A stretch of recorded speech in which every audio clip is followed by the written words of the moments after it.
uh, right afterwards. We're live now too. Awesome. Me and my business partner and I were brought down to do a video of. I'm gonna ask you about it. Oh, are you? Okay. Yes. Cool. Yeah.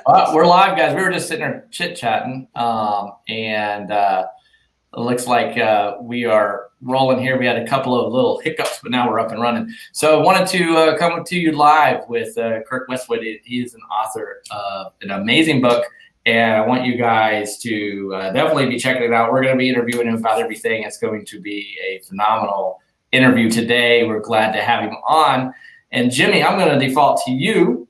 Sure. To do the finish of our introduction here. Sure. Well, Kirk, I got to tell you, I'm really pleased to have you here. Kirk is, for those of you who don't know or haven't seen, is extremely innovative, out-of-the-box thinking to make you realize things you didn't realize you knew already on LinkedIn. He's founder and CEO of Glass River Media.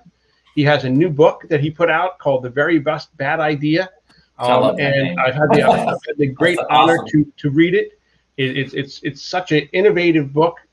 His company manages communications, PR, media content for all sizes of entities, strategic communication, brand management, video management, production, and creation of your content too.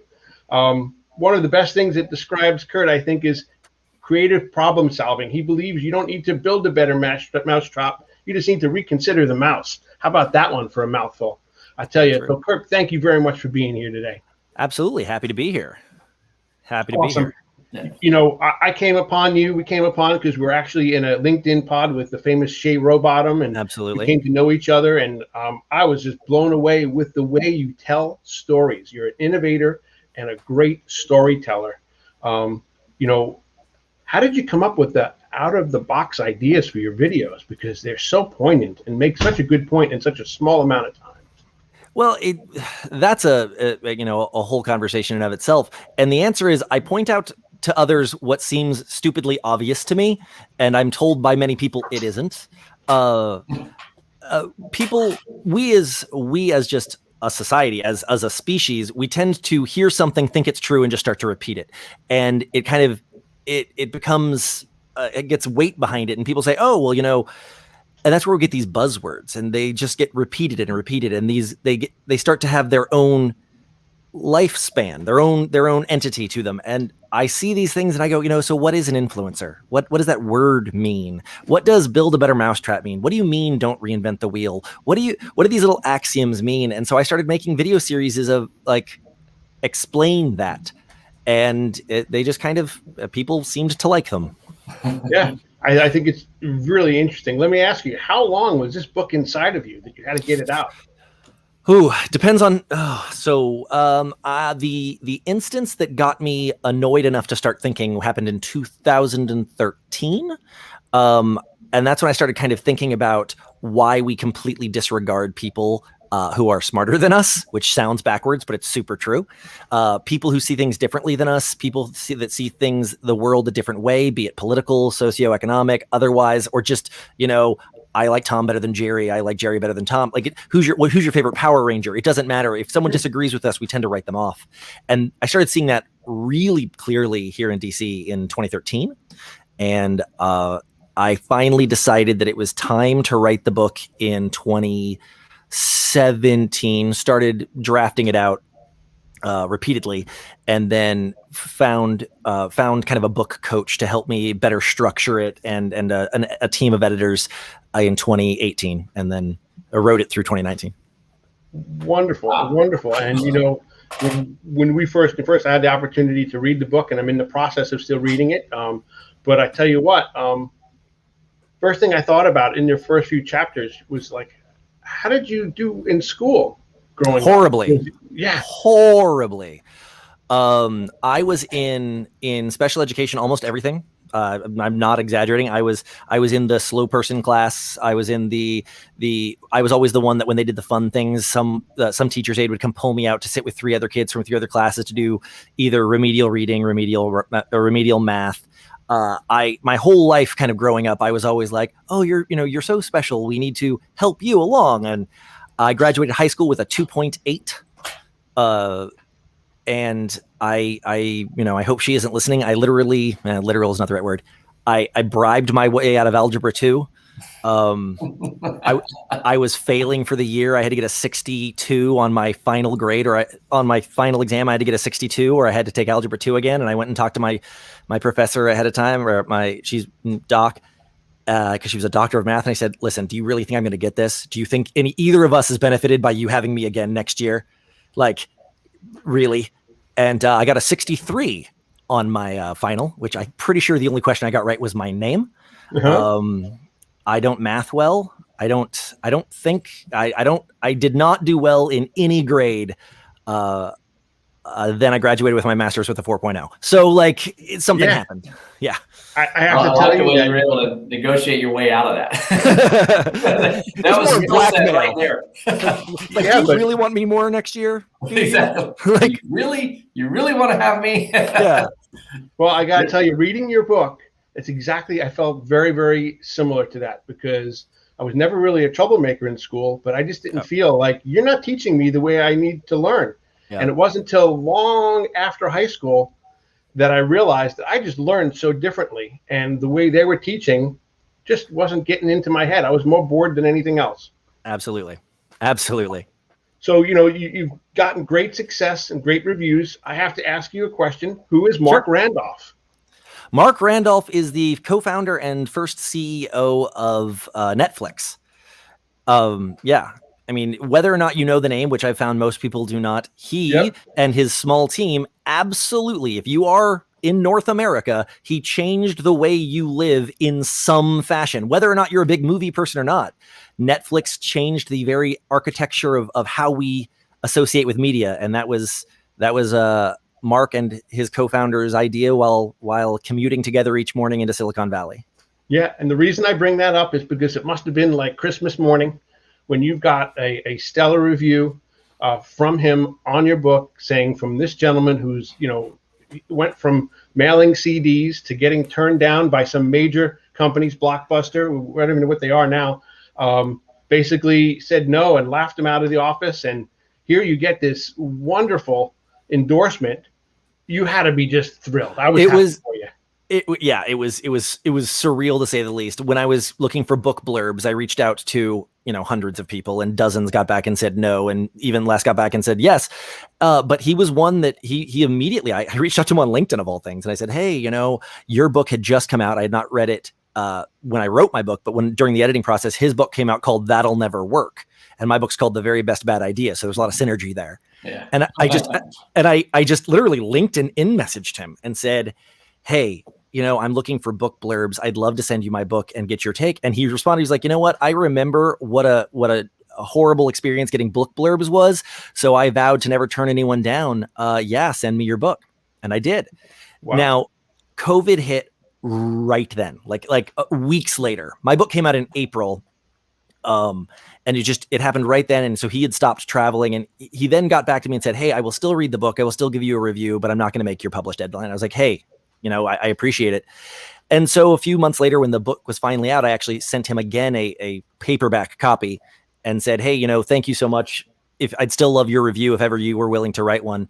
And a few days later, I get, not a blurb, I get this full page thing. He wrote back to me outside of the blurb and said, hey, I always, I read these things myself. I don't hire a team to do it. This is from me. And it's a full page review of my book that I'm like, I don't think my mother has ever said anything as nice to me as that review is. Yeah.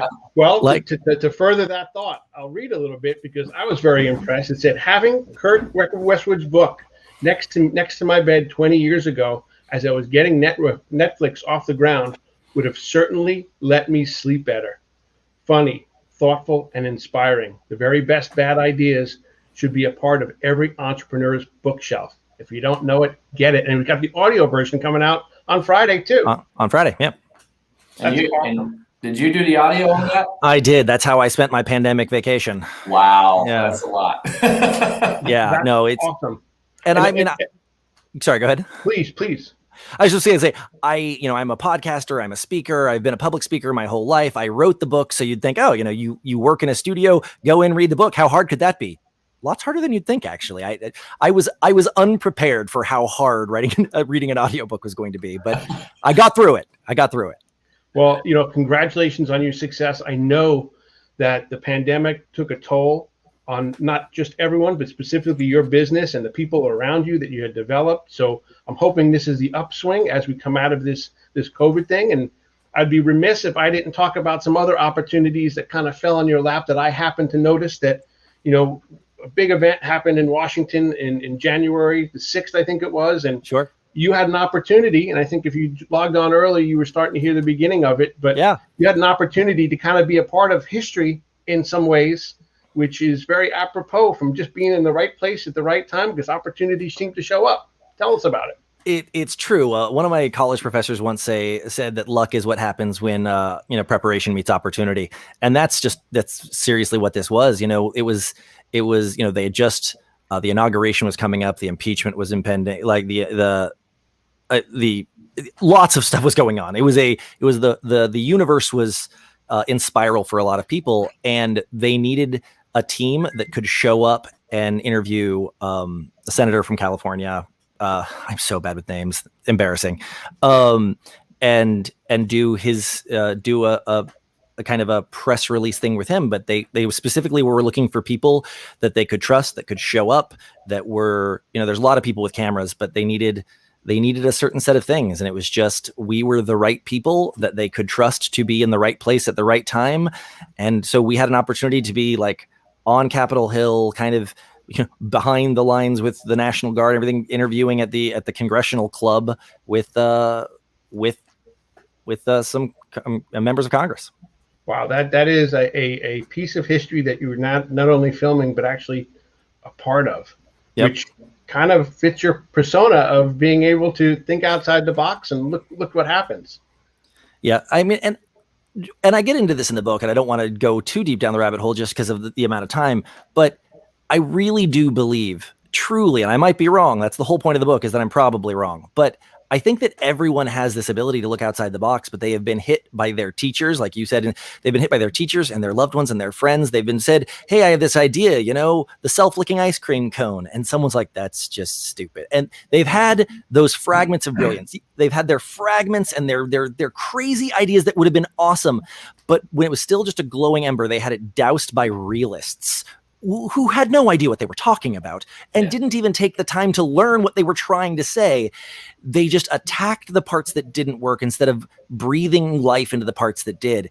And the whole book is about, you have a brilliant idea every day that you roll your eyes at and make fun of yourself for. And if you get up the courage to say it out loud, someone else rolled their eyes at you. And we just need to, love those people, give them a hug, thank them for their support, and then wholly ignore them. Yeah. I got to tell you, I told my wife a story about a year ago that in 4th grade, they make me take home ec and sewing specifically. And I said, I'm gonna make a t-shirt. And I grabbed some stuff and she's like, no, that's made for cushions outside. It's expandable and it stretches a little bit. It's made for cushions outside. It's not a shirt. Well, I was thinking about it. It's very similar to Under Armour and all that material that we all wear. It's almost my uniform to work, I'm embarrassed to say nowadays. But this was back in the 70s. I'm like, well, this would make a really nice shirt. But who knew? Right. But that was just an example of an idea. But your book has given me hope that there's still a chance. And are there ideas out there that are truly absurd and like, man, they didn't think that through? Of course there are. But that's part of the brilliance of it, is that letting someone get to the end of the sentence, help someone develop their thought. And even if you take this from the entrepreneurial realm and you just bring it to your middle management, you're happy with your day job, that's fine. And you're sitting in a meeting, there's 8 people and we're going to go around the table. And Steve says, well, what about, and you're like, shut up, Steve, not again. Like we've all been in that meeting and we all know Steve. And he says ridiculous things. I'm sorry to all Steves listening. This is nothing personal. I've just picked a name. And we all know that guy. I've been that guy where where my ideas have been shot down, or I've watched, and I've also been the other guy where every time Nathan or Steve or Abe opened their mouth, I was like, we need, not now. And that's on me. We need to actually be developing bad ideas because the good ones, they're going to move on their own. We need to develop our unique perspective and the things that we see that other people don't.